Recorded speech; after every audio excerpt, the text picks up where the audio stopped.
Glede, tu ne gre samo za neke vrste spodrsljaj pri ne vodenju evidenc, pri prikazovanju in pri evidentiranju poslovnih dogodkov. Tu gre za prikrito sanacijo bančnega sektorja mimo pravil, ki jih določa Zakon o javnih financah. In mimo načel transparentnosti. Namreč o vseh takih aktivnostih bi vlada morala v skladu z Zakonom o javnih financah poročati tako državnemu zboru, kot priglasiti sheme državnih pomoči Evropski komisiji. Torej, ne gre samo za neko šlamparijo, gre za veliko, veliko več in še huje. To je bilo dogovorjeno z dogovorom z Banko Slovenije. Namreč to ugotavlja Računsko sodišče. Zdaj, ali je Banka Slovenije tudi vedela, kako šlampasto seveda to evidentira potem Ministrstvo za finance in kako procesira v smislu veljavne zakonodaje to Ministrstvo za finance. Vendar iz poročila Računskega sodišča jasno izhaja ugotovitev, da so bili te na podlagi pregledane dokumentacije to je druga stvar, torej, da je bila ta dogodek v skladu z dogovorom Banke Slovenije in vlade. To je velik problem, po moji oceni. Zakaj so banke porabljale ta sredstva in druga sredstva? Tretji problem, velik problem, na katerega tudi ni toliko upozorilo Računsko sodišče včeraj na tiskovni konferenci, ampak se mi zdi, da je zelo pomembno. Namreč izdanih je bilo poroštev Republike Slovenije za 2,6 milijarde evrov, pri čemer 2 milijardi za omejitev težav oziroma omejitev učinkov finančne krize. Novi Ljubljanski banki 1,5 milijarde evrov in še eni banki pol milijarde evrov.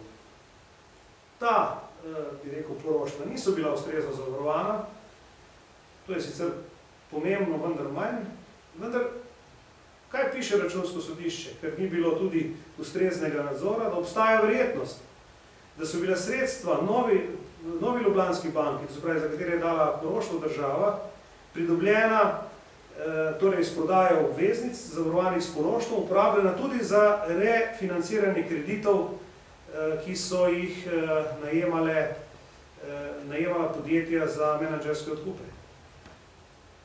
Torej, če vemo, zakaj so bila izdana poroštva, to se pravi za nove projekte, ne pa za refinanciranje zavoženih lastniških konsolidacij podjetij iz preteklosti. Torej, v teh pomanjkljivostih, v tem splošnem delu, ne gre samo za neke računovodske šlamparije, ki je nekdo prikazal neko knjiženje, ki bi ga mogel nekoliko drugače prikazati, temveč gre tudi za resna vsebinska vprašanja namenskosti, trošenja to so javnih financ oziroma davkoplačevalskega denarja in kršitve zakonodaje, ki je v parlamentu želela preprečiti takšno trošenje javnega denarja, torej za zgrešene poteze številnih tajkunov v tej državi, ki so sedaj bolj ali manj na takšni in drugačni nezavidljivi situaciji.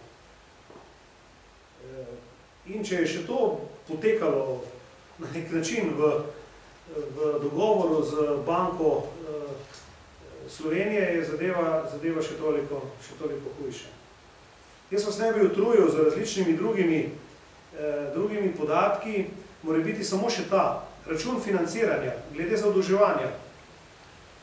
Država se je v letu 2009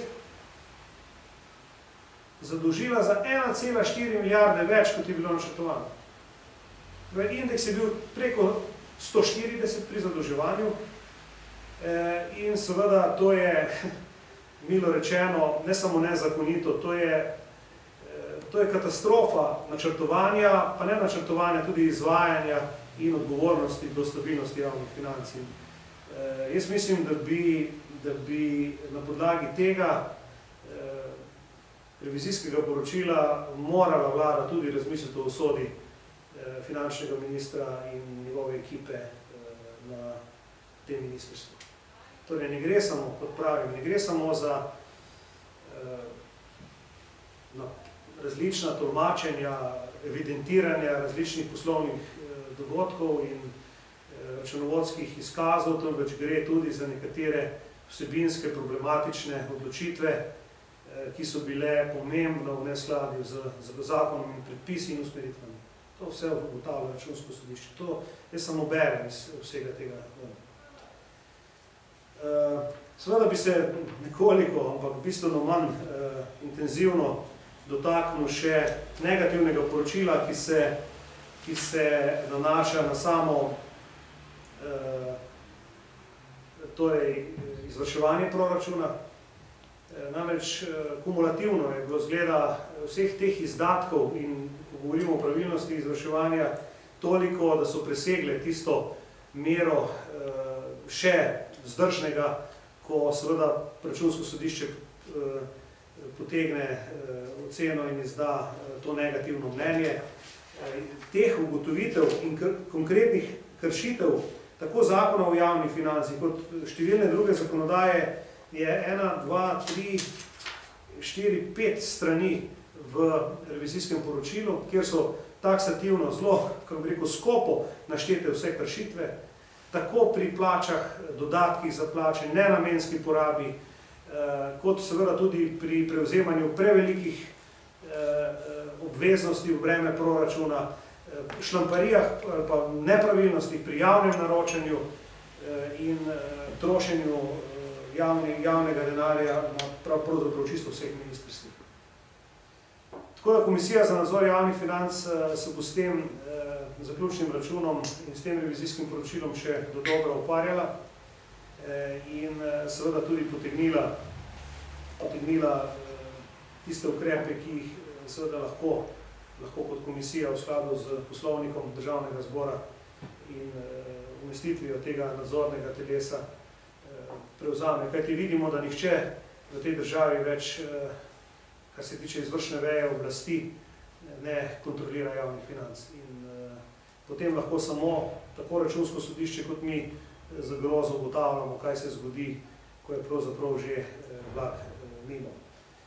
Dovolite, da na koncu samo upozorim še na eno stvar, ki se je tudi zgodila včeraj na vladi in je nadaljevanje tega kadrovskega super tsunamija, ki ga izvaja vlada. Namreč razrešen je bil z mesta v.d. direktorja tudi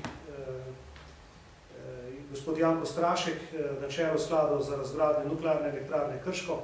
V skladu s statutom tega sklada, ki je mimogrede ustanovljen s posebnim zakonom in je neke vrste parlamentarni sklad, zato tudi se čudim temu, kar se je zgodilo, je bil seveda razrešen vedejevstva in na njegovo mesto postavljena gospa, ki je prevzela to vedejevstvo, brez da bi šlo za kakršenkoli predlog upravnega odbora. Namreč upravni odbor je predlagal, da se za vršilca dolžnosti imenuje Janko Strašek.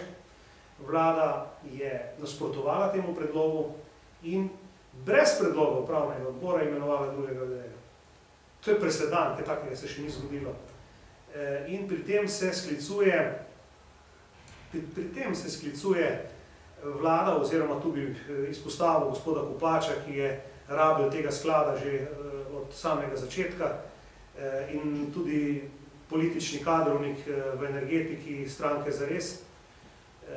Torej, argumenti, ki jih je navedel gospod Kopač, izhajajo iz neodvisnega mnenja izvedenca družbe BDO, pri čemer pa je z poslovanjem sklada se ukvarjala Komisija za nadzor javnih financ, ki je sprejela sklepe in je pravzaprav celo pohvalila delo sklada v obdobju tudi krize, kajti tržna vrednost njegovega portfelja je bila v obdobju finančne krize manj prizadeta, kot so bile podobne naložbene strukture, recimo pokojninskih skladov, ki imajo tudi varne naložbe, tako v obveznicah, delnicah in drugih inštrumentih. Torej, kot tudi ostalih, ki so se ukvarjali doslej z poslovanjem tega sklada, moram reči, da je bil na komisiji tudi predstavnik borzno-posredniške hiše Medvešek Pušnik, ki je tudi seveda se ukvarjala z portfeljem in z naložbeno politiko tega sklada. In mimogrede je tudi komisija zahtevala revizijo računskega sodišča tega sklada. Nič od tega ni pokazalo na, mimogrede revizija še niti zaključena ni, nič od tega ni pokazalo na neke sume oškodovanj, nepravilnega delovanja. Vlada je pa mimo upravnega odbora, mimo organov sklada razrešila vedejevstva direktorja, kar je po moji oceni v neskladju z predpisi in je stvar neke ihte in seveda verjetno tudi apetitov po finančnih sredstvih, ki iz tega sklada, ki jih sklad na nek način tudi upravlja za pomembne funkcije, kot je izgradnja odlagališča jedrskih odpadkov in pa tudi razgradnja nuklearke. Torej, kdaj bo konc divjanja tega gospoda Kopača po kadrih v energetiki, se lahko samo vprašamo.